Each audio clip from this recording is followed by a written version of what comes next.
Hello and welcome to ಗಂಧದ ಗುಡಿ Chronicles. ಇವತ್ತು ನಾವೊಂದು ಸ್ಪೆಷಲ್ ರೆಸಿಪಿ ತೋರಿಸ್ತಿದ್ದೀವಿ. ಯಾಕೆ ಸ್ಪೆಷಲ್ ಅಂತ ಗೊತ್ತಾ? ಇದು ಮಕ್ಕಳಿಗೆ ಬ್ರೇಕ್ಫಾಸ್ಟ್ಗೂ ಜಾಯಿ, ಸ್ನ್ಯಾಕ್ಗೂ ಸಾಯಿ. ಇದನ್ನು ನಮ್ಮ ಮನೇಲಂತೂ ಅವಾಗವಾಗ ಮಾಡ್ತಾನೆ ಇರ್ತೀವಿ. ಏನದು ಅಂತಿದ್ದೀರಾ?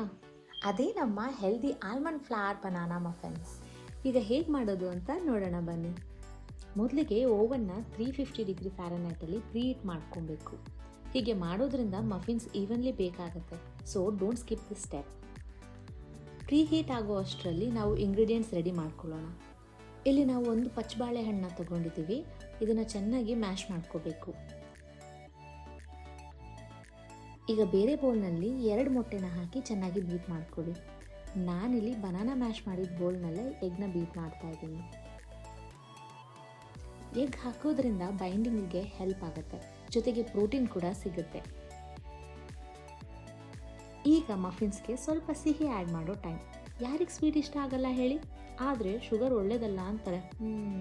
ಹಾಗಾದರೆ ಅದೇ ಸ್ವೀಟ್ ಹೆಲ್ದಿಯಾಗಿದ್ದರೆ ಎಷ್ಟು ಚೆನ್ನಾಗಿರುತ್ತೆ ಅಲ್ಲ?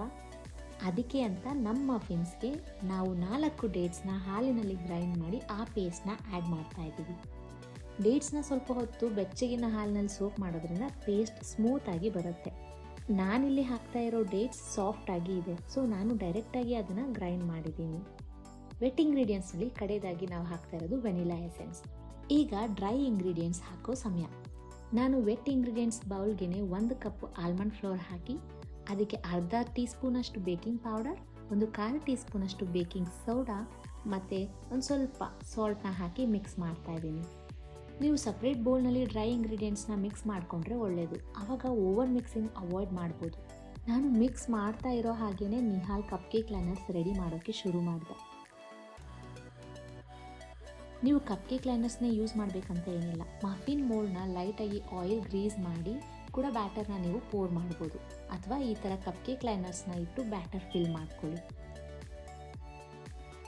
ಬ್ಯಾಟರ್ನ 3/4 ಅಷ್ಟು ಮಾತ್ರ ಫಿಲ್ ಮಾಡ್ಕೊಳ್ಳಿ, ಯಾಕೆಂದರೆ ಕಪ್ ಕೇಕ್ಸ್ ರೈಸ್ ಆಗೋದಕ್ಕೆ ಸ್ವಲ್ಪ ಜಾಗ ಬೇಕಲ್ವಾ. ಆಲ್ಮಂಡ್ ಫ್ಲವರ್ ಗ್ಲೂಟನ್ ಫ್ರೀ, ಇದರಲ್ಲಿ ಪ್ರೋಟೀನ್ ಜಾಸ್ತಿ ಇರುತ್ತೆ ಮತ್ತು ಇದರಲ್ಲಿ ಇರೋದು ಹೆಲ್ದಿ ಫ್ಯಾಟ್ಸ್. ಇದನ್ನು ಮಫಿನ್ಸ್ಗೆ ಹಾಕೋದ್ರಿಂದ ನಮ್ಮ ಮಫಿನ್ಸ್ ರುಚಿಯಾಗಿ ಅಷ್ಟೇ ಅಲ್ಲ, ನ್ಯೂಟ್ರಿಷಿಯಸ್ ಆಗಿ ಕೂಡ ಇರುತ್ತೆ. ಈಗ ನಾವು ಇದಕ್ಕೆ ಸ್ವಲ್ಪ ಒಣ ದ್ರಾಕ್ಷಿ ಸೇರಿಸ್ತಾ ಇದ್ದೀವಿ. ನಿಹಾಲ್ ಡ್ರೈ ಫ್ರೂಟ್ಸ್ನಲ್ಲಿ ರೇಸಿನ್ಸ್ ಒಂದನ್ನೇ ಇಷ್ಟಪಟ್ಟು ತಿನ್ನೋದು. ಸೊ ಮಫಿನ್ಸ್ ತಿನ್ನೋವಾಗ ದ್ರಾಕ್ಷಿ ಸಿಕ್ಕಿದ್ರೆ ಅವನಿಗೆ ತುಂಬ ಖುಷಿಯಾಗುತ್ತೆ. ಅಷ್ಟೇ ಅಲ್ಲ, ಜೊತೆಗೆ ಸ್ವಲ್ಪ ಸ್ವೀಟ್ನೆಸ್ ಕೂಡ ಆ್ಯಡ್ ಮಾಡುತ್ತೆ ಮಫಿನ್ಸ್ಗೆ. ನಿಮಗೆ ಬೇರೆ ಯಾವುದಾದ್ರೂ ನಟ್ಸ್ ಇಷ್ಟ ಆದರೆ ಅದನ್ನು ಕೂಡ ಆ್ಯಡ್ ಮಾಡ್ಕೋಬೋದು, ಅಥವಾ ಡಾರ್ಕ್ ಚಾಕ್ಲೇಟ್ ಚಿಪ್ಸ್ನ ಕೂಡ ಸೇರಿಸ್ಬೋದು. ಬ್ಯಾಟರ್ ಜೊತೆಗೇ ನೀವು ರೈಸಿನ್ಸ್ ಅಥವಾ ನಟ್ಸ್ ಏನಾದರೂ ಮಿಕ್ಸ್ ಮಾಡ್ಕೋಬೋದು. ಆದರೆ ನಾನಿಲ್ಲಿ ಸಪ್ರೇಟಾಗಿ ಯಾಕೆ ಹಾಕ್ತಿದ್ದೀನಿ ಅಂದರೆ, ಒಂದೊಂದು ಸಲ ಕೆಲವು ರೈಸಿನ್ಸು ಒಟ್ಟಿಗೆ ಸೇರ್ಕೊಂಡ್ಬಿಡತ್ತೆ, ಇಲ್ಲ ಎಲ್ಲ ಬಾಟಮ್ಗೆ ಹೋಗಿ ಕುತ್ಕೊಂಡ್ಬಿಡತ್ತೆ. ಅದಕ್ಕೆ ನಾನಿಲ್ಲಿ ಸ್ವಲ್ಪ ಸ್ವಲ್ಪ ಸೇರಿಸಿ ಹೀಗೆ ಫೋರ್ಕಿಂದ ಪ್ಲೇಸ್ಮೆಂಟ್ ಮಾಡ್ತಾ ಇದ್ದೀನಿ, ಸೊ ಈವನ್ ಆಗಿ ಡಿಸ್ಟ್ರಿಬ್ಯೂಟ್ ಆಗುತ್ತೆ ಅಂತ. ಈಗ ಇದನ್ನು ಪ್ರೀ ಹೀಟ್ ಆಗಿರೋ ಓವೆನ್ನಲ್ಲಿ ಇಟ್ಟು 20 ನಿಮಿಷ ಬೇಕ್ ಮಾಡ್ಕೋಬೇಕು.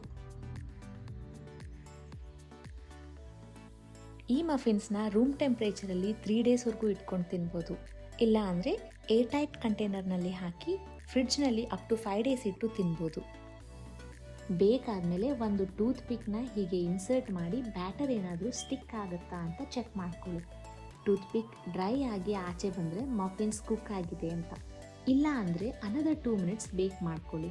ಅಷ್ಟೇ ನೋಡಿ, ಮಫಿನ್ಸ್ ರೆಡಿ ಆಯಿತು. ನಮಗೆಲ್ಲ ಈ ಮಫಿನ್ಸ್ ತುಂಬಾ ಇಷ್ಟ. ನೀವು ಕೂಡ ಟ್ರೈ ಮಾಡಿ ಯಾವ ನಟ್ಸ್ ಯೂಸ್ ಮಾಡಿದ್ರಿ ಅಂತ ಕಮೆಂಟ್ಸ್ನಲ್ಲಿ ತಿಳಿಸಿ. ಮತ್ತಷ್ಟು ಮಕ್ಕಳಿಗೆ ಟೇಸ್ಟಿ ಆ್ಯಂಡ್ ಹೆಲ್ದಿ ರೆಸಿಪೀಸ್ಗಾಗಿ ಗಂಧದ ಗುಡಿ ಕ್ರಾನಿಕಲ್ಸ್ಗೆ ಸಬ್ಸ್ಕ್ರೈಬ್ ಆಗೋದು ಮರಿಬೇಡಿ. Thank you so much for watching.